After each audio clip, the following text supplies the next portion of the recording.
اسقاط حمل کا کیا حکم ہے؟ چنانچہ اگر کسی عورت کا حمل ساقط ہو جائے تو اب اس صورت میں یہ دیکھا جائے گا کہ اس کے اعضاء، ہاتھ، پاؤں وغیرہ میں سے کوئی عضو وجود میں آیا ہے یا نہیں، ہاتھ پیر جسم کا جو حصہ ہے آیا ہے یا نہیں۔ اگر کوئی عضو بن گیا ہے، ہاتھ پیر میں سے کوئی حصہ بن گیا ہے، تو اس کا حکم مردے بچے کے مانند ہے۔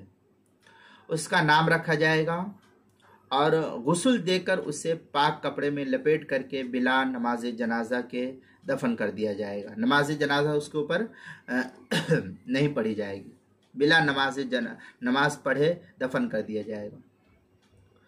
اور اگر کوئی عضو وجود میں ابھی آیا ہی نہیں تھا، ابھی گوشت کا لوتھڑا ہی تھا، تو نہ تو اس کا نام رکھا جائے گا اس صورت میں، اور نہ ہی اس کو غسل دیا جائے گا، اور نہ ہی باقاعدہ جس طریقے سے کفن دفن کیا جاتا ہے ویسے کفن دفن کیا جائے گا، بلکہ کسی کپڑے میں لپیٹ کر کہیں کسی جگہ دفنا دیا جائے، دبا دیا جائے۔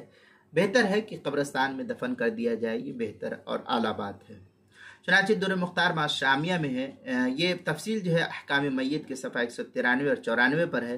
در مختار ما شامیہ میں ہے وَالسُّقْطُ يَلُفُّ وَلَا يُكَفِّنُ كَالْعُضْوِ مِنَ الْمَيِّتِ۔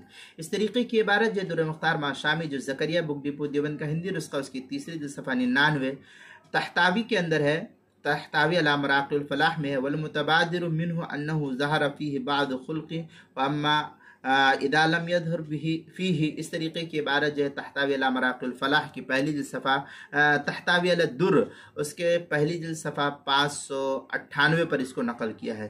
در مختار ما شامیہ میں ہے وَإِذَا استبانا بعض خلقہ غسلا وحشرا وهو المختار۔ اس طریقے کی عبارت در مختار ما شامی جو زکریہ بک ڈپو دیوبند کا ہندی نسخہ اس کی تیسری جلد صفحہ 131 بدائع الثنا اس کی دوسری جلد صفحہ کیا نام ہے 28 پر ہے۔